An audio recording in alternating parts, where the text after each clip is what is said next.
Alright, so today we're going to be going over a MacBook Pro that does not have a left click. If I plug in a mouse, I can right click, but I can't left click. Now, on a laptop, this is a problem that you could solve by simply right clicking whenever you needed to do something. There's many ways that you can use the right click. But unfortunately, this is a MacBook. So we have click. No left click, no right click, just click. So if you can't click, then you're fucked and there's no workaround. So let's go over what it is that may cause this. So the first thing that we have to do is kind of really understand this trackpad circuitry and the way that this sends messages to the CPU or the PCH to let it know that something is being clicked. So the first thing that I would like to do in one of these situations is I would plug in a USB mouse. So here I plugged in my gaming mouse that I use for all my Dota games, which is why I've won every single match undefeated. This is my gaming mouse. It comes free with any $40 DVR. It's 3D. It's a 3D optical mouse. It's tested to comply with FCC standards for home or office use, even though it says home or office. I know this can be used for gaming. And when I plug that in, I don't get any click. So over here, I can just show you how this machine looks. You know, the focus is going to be screwed up on the camera because it's set up to focus on my face, but is what it is. So as you can see, it is moving, but when I click on something like this, now it's going to click because I'm doing a fucking video. So, you gotta be shitting. What the fuck? God damn it! That was amazing. No, seriously, I spent like an hour troubleshooting this piece of shit. Oh, what the f... You're kidding, right? Yeah, laugh. No, check it out. Look, it works now. Watch, I'm gonna do this. Hold down Option. I'm gonna scroll here on the track. Come on, Trackpad. Come on. Yeah, once it's done with that little loading bar, then it will let me move the mouse around. I'm gonna move the mouse down here. And it fucking clicks. You piece of shit! Are you sure it's just not because it's floating? Because it's low? No, it's gonna register a click when it's high. Was it me literally touching that probe with the multimeter that fixed it? Yeah, maybe. Okay, let's see what it's measuring now. Let's see if it's measuring something different than it did before. Alright, just to give you an idea. Man, that's bullshit. That's bullshit. That is bullshit. Alright, so this is the trackpad connector and this PIC-BL. Now, this is dumb because this is not a guitar, this is a trackpad. You don't pick a trackpad, you press it. Every time you press the trackpad, PIC-BL goes from 3.4 volts to 0 volts. So essentially, when you click the trackpad, you are shorting that signal to ground. So it means that it's being picked or pressed when it is low _L. That's pin 9 of the trackpad. Now the thing is, we can't measure pin 9 of the trackpad because it's covered. So like if I were to show you what the connector looks like right now, it looks something like this. How the hell am I going to fit my multimeter under that? Just not happening. It's not happening. So what I would do is I would measure it where it's going on the USB controller chip. Well, not the USB controller chip, the interpreter next to it. So this is what this thing does is it takes the information from the trackpad and the keyboard. This shit up here, it takes the information from the trackpad and the keyboard and it turns it into a USB signal over here that the PCH will understand. So let's see where that shows up. So we try to look for PIC-BL. You don't understand how annoying this is. I mean, just think about it. Think about this, right? I have to measure, so I have to put the black probe on ground, the right probe on the chip, and then try to get my fucking foot on the desk or something to like click the trackpad. That's just no. Like this, I just gave up, and eventually Jason helped me click it. But this is annoying. So the fact that it just fixed itself really pisses me off. So anyway, I went around measuring all this horse shit. So when we look over here, I measure PIC-BL. That's going to be on pin 52. So I go over here, I find pin 52, and I bet that this shit measures properly now. You fucking prick. Nice. Like, we went to do a video this morning on something else, and the camera literally, like, it just... sometimes the capture card will just act funny, and it was just flickering and showing a funny image, and then it showed a ghost image where you could see the board, and then it showed nothing at all. and that repair didn't work. This video's working. I got video, I have audio, everything's working the way it's supposed to. And the board fucking fixes itself. I mean, you can't make this stuff up. Anyway, so if we were to go over here, you'll see that PIC BL is... That's the thing, it's 2.9 volts. That should be higher. That should be closer to 3.3. That still is not giving me a great feeling. So watch, if I remove the trackpad, let's see if PIC BL is... Yeah, it's still the same. It's actually... Look at it. Look at it. 2.9, 1.7. 2.9, 1.7. 2.9, 1.7. Either way, I'm not going to trust this shit. You'll just have to believe me that this didn't actually work before. And the other thing I want to talk about here, the other thing I want to talk about before we get in the actual the repair of everything, I want you to be able to differentiate between not clicking and not moving, because these are actually two different problems. So if this chip over here, this interpreter chip that's going to take the keyboard and the trackpad information and turn it into a USB signal, let's say if there's an issue with this and it's not clicking, if PIC BL is always low and it's not registering a click, that's an issue over here. However, if it's not moving, then you have an issue with the booster circuit. So this is a DC to DC boost circuit that is going to take the 5 volts going into it and it's going to turn it into 18 volts for the trackpad. So if you don't have 18 volts on the trackpad, it's not going to register when you touch it. So you need 18 volts of the trackpad to register you moving it. And the click is going to be a separate part altogether. The click is going to be that PIC BL section. So you can have clicking without having moving, and you can have moving without having clicking. The other thing that you should think about here is also whether or not the trackpad button has been disabled.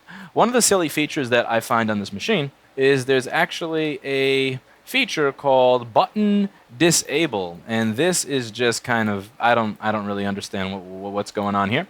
The whole idea is SMC lid is a signal that will be 3.42 volts when the computer is open, and it will be closer to 0 or lower when the computer is closed. So the whole idea here is this transistor will short button disable to ground. So if the computer is open, then we will allow the trackpad to work. But if SMC lid is closed, if it's low, then button disable will exist, and button disable will disable the button on the trackpad.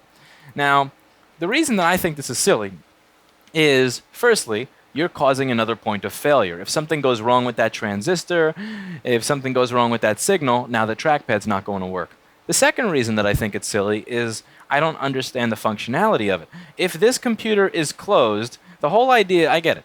The trackpad is going to awake the computer from sleep. So if the computer is closed, we don't want the trackpad to be clickable because then the computer could wake from sleep while it's closed. My counter argument is going to be, how the fuck are you going to click the trackpad while the computer is closed? Like, what do you have to do to this thing to register a trackpad click while it's closed? Because you can smack it, you can bash it, you could bang it, and it's not like, you would have to shoot this computer. You'd have to shoot it with a gun, have the bullet go all the way through for it to register a click. And at that point, you have much bigger problems than your computer waking while it's in sleep, but that's just my opinion. Anyway, so that's another thing that can cause the button to not work. Now here, I did measure that signal, and button disable was 0 volts, meaning that button disable is not present, meaning that the button will not be disabled. So what we have to do now is the fun of replacing this chip, because I don't trust that it's doing funny things, and it's trolling me by not... What a piece of shit, seriously. Like, by working on camera, not working off camera. Fucking... I'm telling you, if you try to record instructional videos or videos where things go right, you'll see. Everything will go wrong. And then when you want things to go wrong so you could record yourself fixing them, they'll go right. I'm going to try to do like a video, Lewis loses the lottery. How about that? What do you think, Jason? Do a video called Jason Loses the Lottery. And see what the results are. We'll find out. So I'm going to captain tape all the stuff in the surrounding area because I don't want to burn it too badly. And I applied the captain tape very poorly over here, so I put too much of it. Going to turn on the hot air station, turn on the air filter. And this is a different microphone. I usually use the DPA 4065 omnidirectional microphone. The reason is it has really good sound quality, And also, when you place the microphone, since it's an omnidirectional microphone, you can place the microphone very, very, very close to your mouth without getting proximity effect or any of that stuff. So having the mic close to your mouth gives you a higher signal-to-noise ratio. The increased signal-to-noise ratio means that you hear less of the air filter. So if I can make my voice louder by putting the microphone closer to my face, that means I can lower the gain. If I lower the gain, it means you hear less air filter and fume extractor. Now, the trick here is that it's not a cardioid mic, it's an Omni, so it's going to pick up from everywhere. This microphone is a cardioid microphone, so it's going to be a little bit sillier when it comes to things like let's say it moves a little bit, the tone of my voice may change, or it may block out sound rather than just have it go lower for a second, if it moves at all. However, it's going to block out from all sides. So I'm kind of curious how this sounds.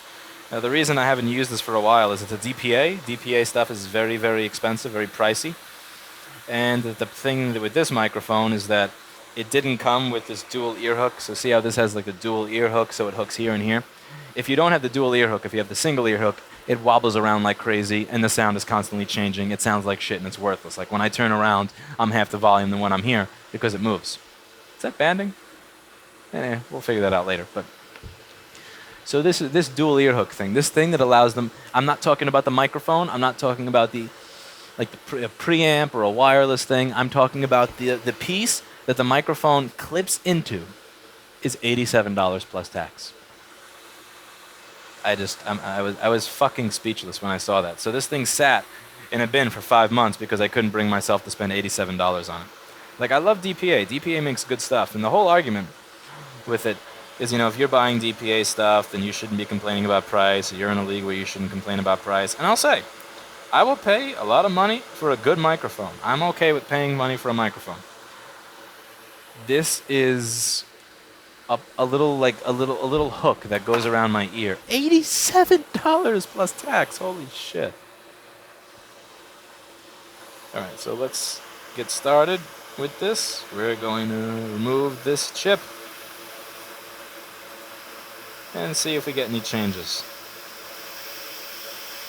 And we're going to do our best to not burn the keyboard latch. That'll be a bonus. Not burning the keyboard latch will be a bonus. If I were smart, I would take after Jason and put a penny over the keyboard latch, but that's if I were smart.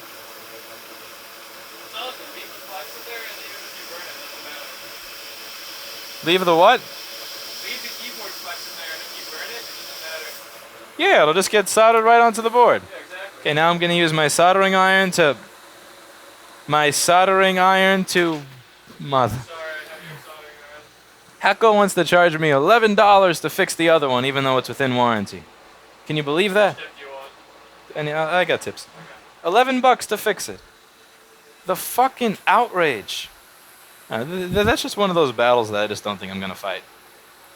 On one hand, that thing is within warranty, and it did fucking fail. Like I didn't do anything to it. I didn't step on it. I didn't shit on it. I didn't stab it. It just stopped recognizing tips one day. It's a hot swappable tip iron. Comes at a $260 station at the time. On the other hand, they're only asking $11. So I mean, I can't really. There's an extent. I mean, like, even if I did want to argue with them and say, like, hey, motherfucker, I've spent thousands and thousands of dollars on your products. Other people have spent thousands and thousands on my recommendations. I see the shit that sells an Amazon affiliate every day, blah, blah, blah. Again, the time it takes to say all that is not worth the $11. It just isn't. But yeah, if you buy any of it's reasonable. Like it's not. That's the thing. Like I think it should be covered under warranty. But they're asking for $11. Like if I thought it should be covered under warranty and they're asking for $100, even $30, okay, I'll argue. But for $10, what the fuck are you gonna do? Fine. Here, take your fucking $11 for your defective ass soldering handpiece that couldn't fucking make it from October of last year to August of this year. On the RMA procedures, holy Jesus. Do you have the tip all the way in? Yes. Are you sure you have the tip all the way in? Yes. Are you sure you have the tip all the way in? Yes. I know, I have a small tip. You can stop fucking rubbing it in my face, HAKKO representative. How often do I, like...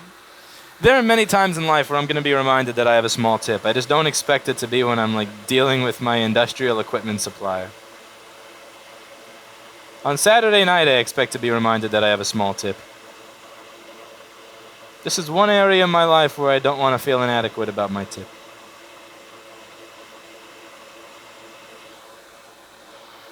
So, we're just going to tin the pads here.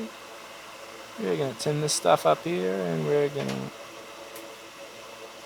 And I am getting too much solder on the center pad. But the thing is, that's a huge center pad. That's the thing. So I'm going to have to spread that solder out all amongst the center pad anyway. So, the thing I like about this T15 JSO2 tip from the company that I'm pissed at right now, but still promoting because I have no idea how to market or sell myself as a sponsor, is that watch. See, I was able to get each one of those individual pads up there using the I was using the very, very fine tip. But then I can use the really, really thick elbow to get the centered pad. And that is just beautiful. So now we're going to take that USB thingy from a donor board because it comes with programming, so I can't buy it new. Yay! If you buy that thing new, it's not going to do a damn thing for you. I'm going to take it off of a donor. Swiper, no swiping. You swiped. He stole my paper towel. Everybody steals my paper towels because it's on a spool. I use the microscope stand as a spool, and it's right next to my desk. My desk is right next to the bathroom.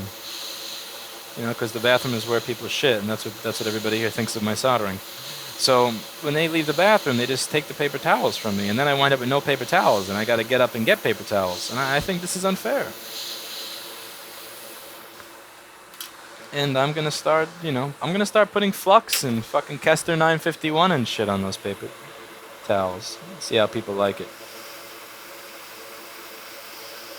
This is totally defeating the purpose of Captain Tape. Oh well. Alright, so let's get this heated and on there.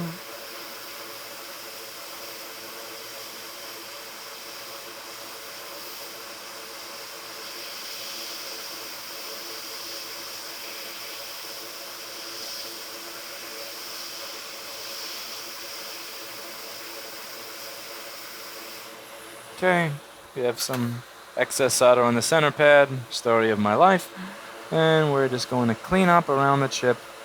And once it's all cleaned up, then we can go and flow it exactly into place. So right now my priority is getting the chip to be flat on the pads.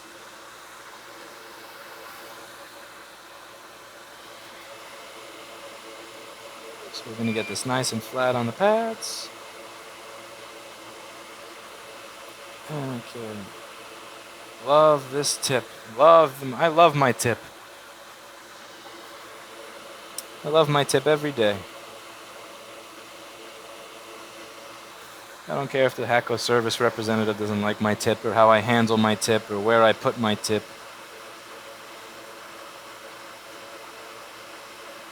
Alright.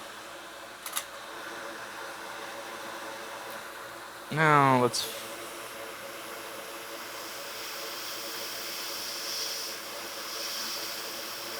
Now the proper amount of solder is on every pad.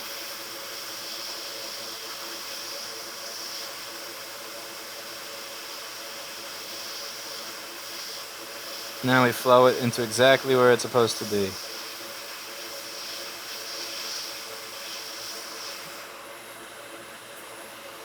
Ah, crap. I just destroyed that, didn't I?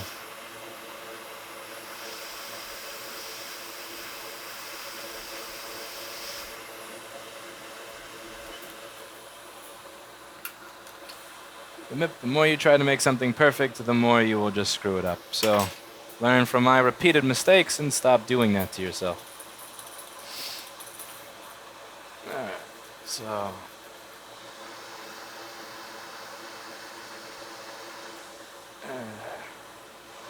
Make the area look a little nice. Nice, nice, nice, nice, nice. Nice, nice. I just saw a solder ball. Let's make sure that solder ball didn't fly away where I can't see it. I am genuinely curious if this mic will wind up sounding better, the same, or worse. How is it at rejecting noise from the air filter, the air conditioner? Is having a cardioid headboard mic all that it's made up to be? Because I will say, as much as my older SM35 sounded like a piece of shit, you sounded like you were underwater using that. So I would have to do like, a 15 dB boost at 3 kilohertz for you to actually hear me with that thing. It was just ridiculous. Yeah. It did do a really interesting job of blocking out all the noise.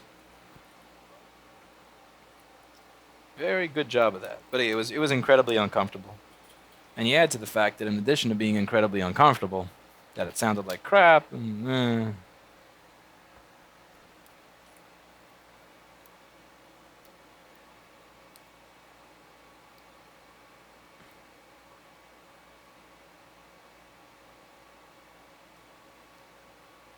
Okay, it's in there.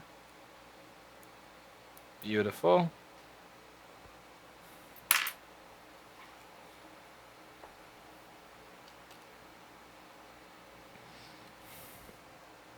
See if we are at least not worse off than we were before. I hold down Option. Okay. And can I click? I can click, but I could click before. So now let's measure and see if pick BL is any better than it was before. So pick BL.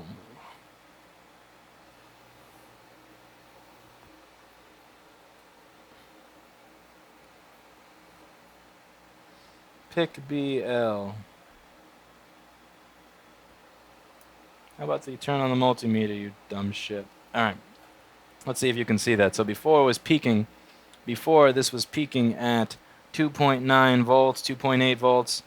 And right now with everything plugged in, it peaks at 3.29, which is close to 3.3, which is the voltage that this chip uses for its own power. Now, one thing to realize, a lot of people are going to say, well, how do you know what voltage it's supposed to be? Or they'll say, well, you get to compare with all the boards around you, so you know, of course you know what voltage is supposed to be, but I can't do that. This is where you have to think a little bit. So this is the chip that is creating PIC BL, right? And this chip is powered from its VDD pin, and on the VDD pin it receives PP3V3S3. So I would just guess that it needs PP3V3S3. I mean, that signal is going to be 3.3 volts, since that's the voltage that that chip is working with. So, that tells me something. So I could see how 2.9 would be in that intermittent area. But as you see, once it's in the right area, then it's more likely to actually work the way it's supposed to. You never got to see it not working. It's bullshit. But that is the way doing videos for the internet works, as usual. Nothing ever goes as you plan it. I'm gonna check. You know what? The only difference before was I had the Wi-Fi plugged in. So let's see if that had any difference or anything to do with it, which it probably won't. It probably won't. It probably has nothing to do with this at all. Yep, still works. I can't explain it. I have no... I wish more of the stuff in my pile would fix itself. I mean, I could get closer to going on that permanent vacation. Until the next video, thank you for watching. And as always, I hope you learned something. And I hope this mic sounds better. Let me know in the comments what you think.